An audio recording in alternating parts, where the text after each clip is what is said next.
नया ताज का शासन 1858 से 1947।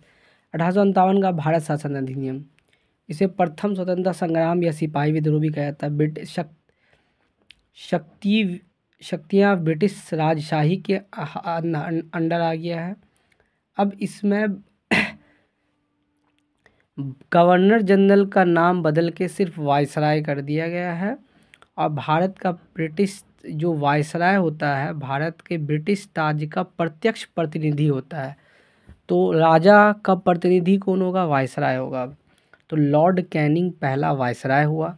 उसके बाद इस अधिनियम में नियंत्रण बोर्ड और निदेशक बोर्ड को जो बना था, board of control regulating act के तहत बना था, उसको ख़त्म कर दिया जाता है और भारत में द्वैध शासन प्रणाली ख़त्म हो गई। भारत के राज्य सचिव को सृजन किया जाता है। एक राज्य सचिव होता है जो भारतीय प्रशासन पर संपूर्ण नियंत्रण शक्ति होता है। तो ये है वायसराय है, और ये जो सचिव है इसको है प्रशासन पर संपूर्ण नियंत्रण की शक्ति निहित होती है। सचिव ब्रिटिश कैबिनेट का सदस्य था। अब ये सचिव वहाँ के इंग्लैंड के ब्रिटिश कैबिनेट का सदस्य होता है और ब्रिटिश संसद के प्रति सचिव उत्तरदायी होता है। ठीक है, ब्रिटिश सचिव पे उसके बाद हो जाता है 1861 का भारत परिषद अधिनियम। अब 3 अधिनियम आता है, 1861, 1892, 1909 का अधिनियम। तो इसमें विशेषता है कि इसके द्वारा कानून बनाने की प्रक्रिया में भारतीय प्रतिनिधि को शामिल किया जाता है। तो अब 1861 में जो भी कानून बनेगा उसमें भारतीय प्रतिनिधि शामिल होगा।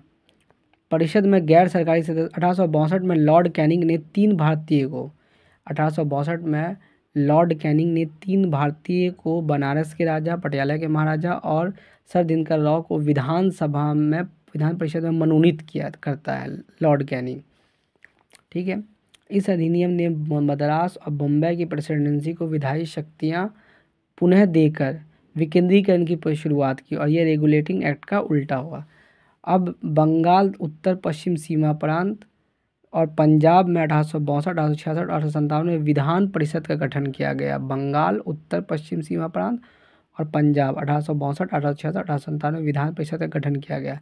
और लॉर्ड कैनिंग द्वारा 1859 में पोर्टफोलियो प्रणाली की शुरुआत की गई।